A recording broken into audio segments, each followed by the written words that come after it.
Okay, I've got another project today. This is a song that John recommended. Lori was surprised that we even knew the singer, but yeah, I think I've been following Mary Spender for years and years and years. So this is her song. It's an original. Um, you can have Chicago, and so I'm going to create a folder for it.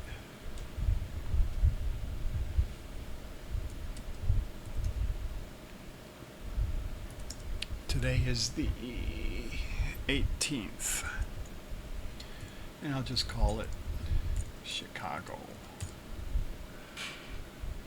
Okay, and I've got my stemmed out tracks, which I'll move up in here off of my server.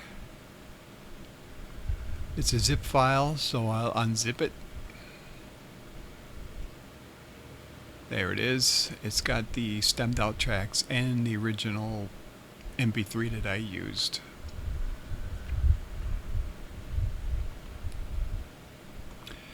And I can move that to the trash, which I don't need. Okay, now we'll go to our Cubase and open the hub. I'm starting a new project, and I'm going to use for Cubase 13 for my interface Focusrite 4i4.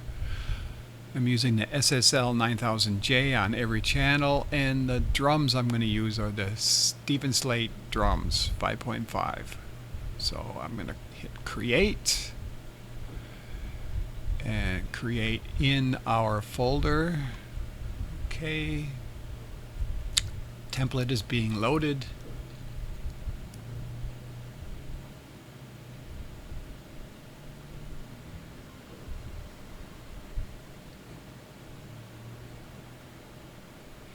Now, if this doesn't work, I'm going to go back to Fader and re-download all the stems. I think there must be some weird.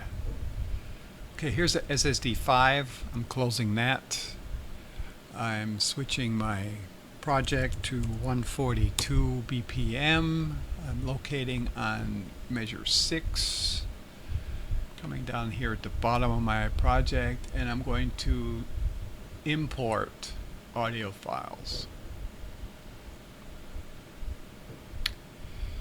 Okay, so here is the Mary Spender folder, and here are all the files, and I'm going to open them all. It says nine documents, and I'm going to convert them and copy to the project folder.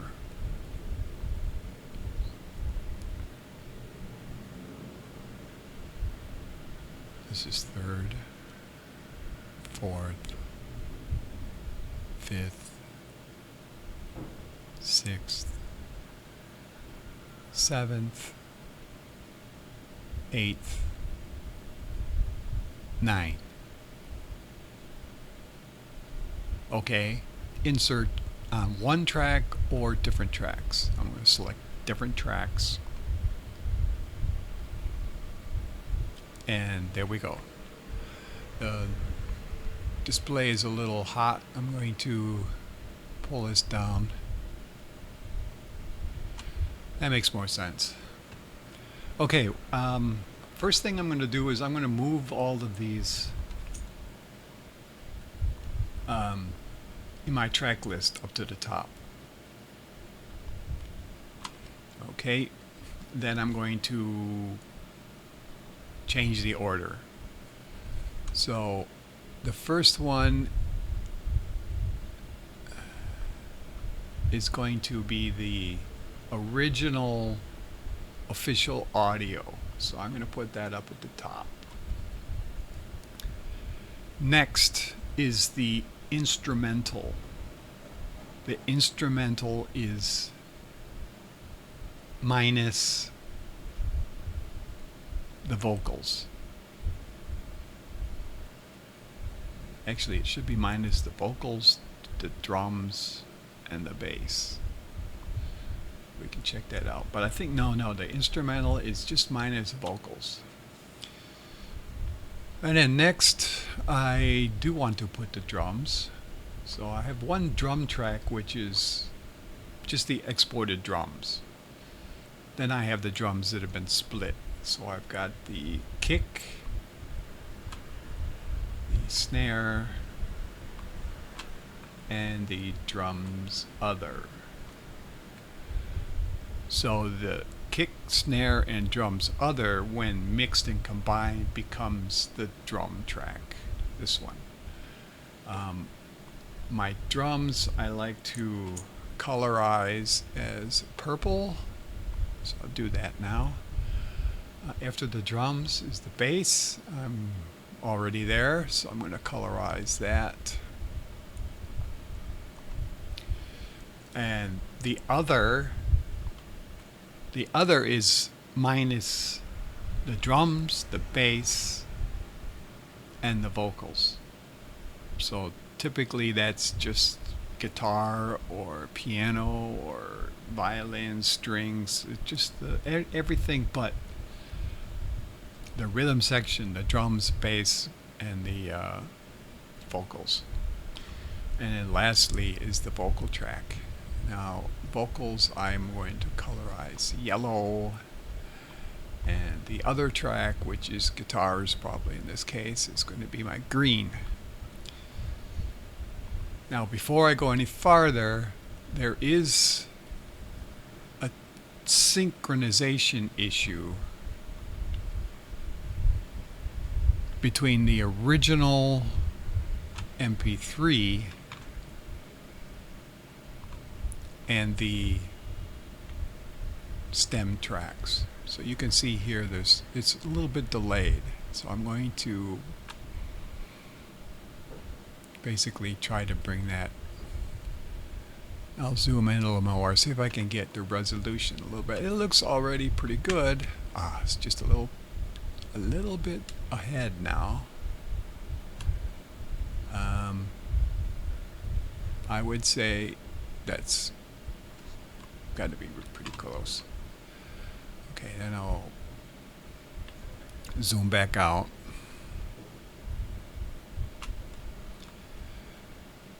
And here is the drums. Here's the kick. Let me move the kick so that it starts on measure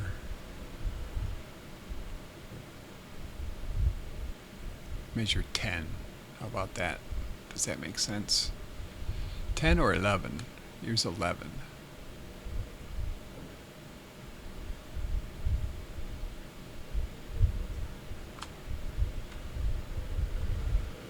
And that is looking really good. The kicks are all right. Here, I'll just highlight the kick track only. And here's 33. It's right on. Looks like they recorded this to a click, and the click was 142 BPM. Exactly. So that's really good.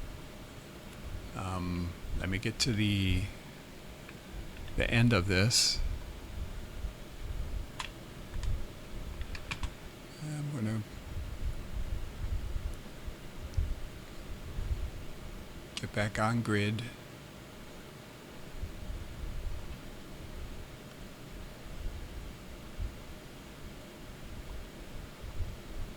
Here's 160. I'm going to put that as my end of.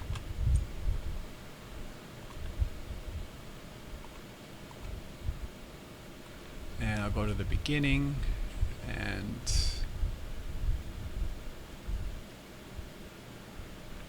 it looks like so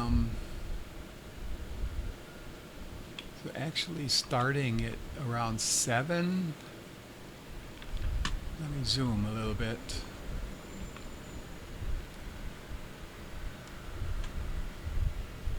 Yeah, pretty much on 7. Might be a little bit late, but the kicks are right on, so that's 7, 6, 5. 1, 2, 3, 4. 2, 2, 3, 4. That's my count in.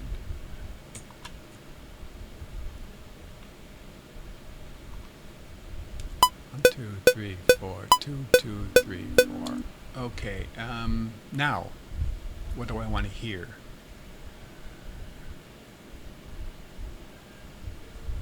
Nothing yet. I'm going to get all of these so that they're not going to my stereo bus. They need to be going to my submix. Okay, that takes care of that. The other thing I need to do is generate a click track. So I'm going up here to render an audio click between the locators. And I'm going to duplicate that. But here I'm going to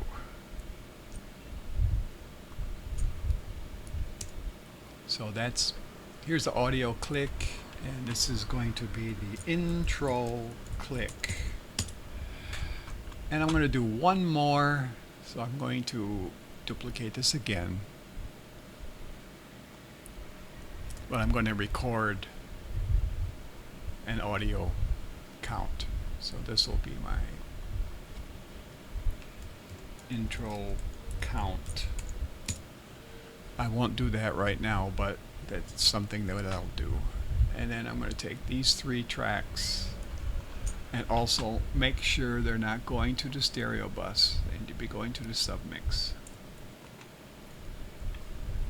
Alright.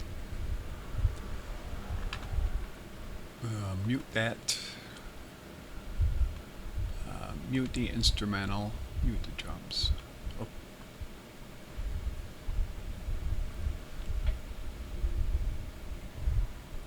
So I'm going to bring that down to here. Okay, so I got my audio click, click intro, and my intro count. Then I got the original track, the instrumental without the vocals, the separated drums, the bass. So that's going to sound a little different.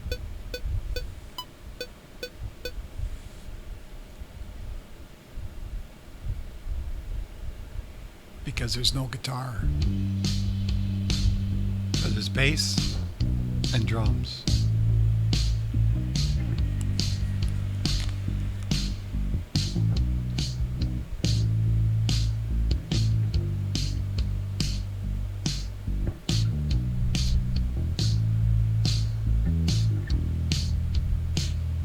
Okay, 5-string.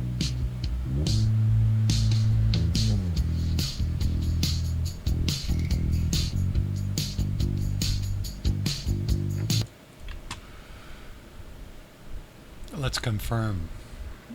I'm going to take a tuner, move it over to the bass track. Let's start at the beginning. Here we go.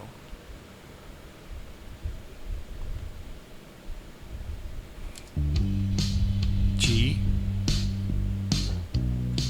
B, A, G, B, A, G again, P, A, E.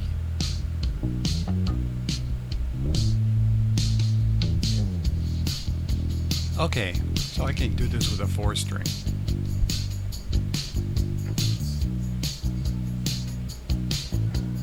Unless I want that B to be the boom.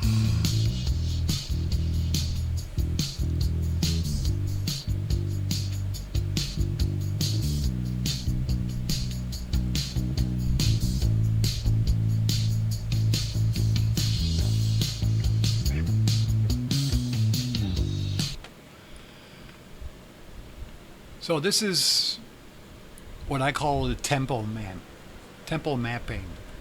So I could actually give a file right now for the backing tracks because I've got that intro click. And then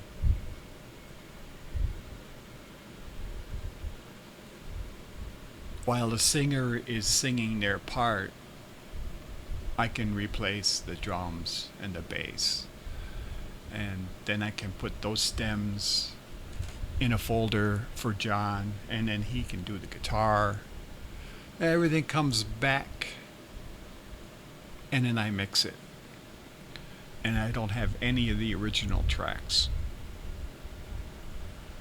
because the drums have been reprogrammed, the bass has been played again, the guitars will all be played, and it'll be a new voice.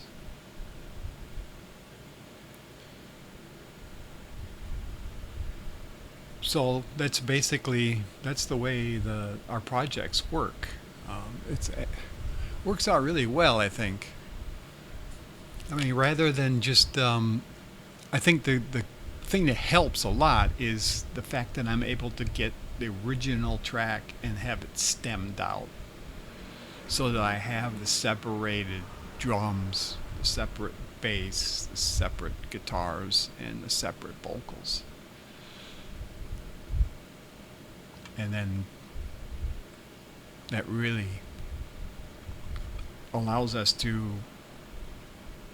cover the song. You broke my heart. The separation technology is really, this is like someone gave me the original recorded tracks. Almost. You can hear some. You broke my heart. It was quite amazing that they're able to. You broke my heart.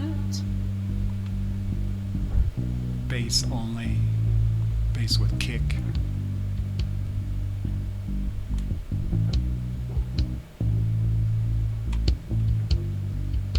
Kick and snare.